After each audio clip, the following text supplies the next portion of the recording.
Aquaponics technicians help run systems that grow fish and plants together in a sustainable and eco-friendly way.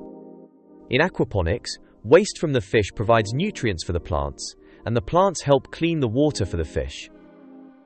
The technician looks after the day-to-day running of the system, including feeding the fish, checking water quality, fixing equipment, and making sure both fish and plants stay healthy. They may work on farms, in research centers, or at educational sites.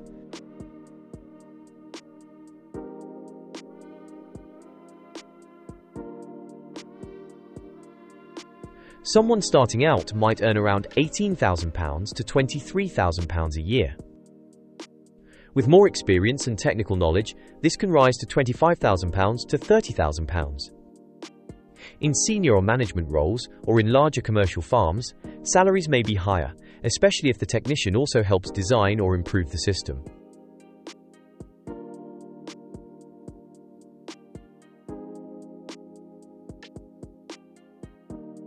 To become an aquaponics technician, it helps to have knowledge of both aquaculture, fish farming, and horticulture, growing plants.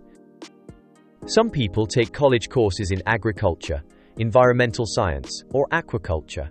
Others learn through hands-on work or apprenticeships. Understanding how ecosystems work, having good problem-solving skills, and being comfortable working with technology are all important. A strong interest in sustainability and science is also useful for this kind of role.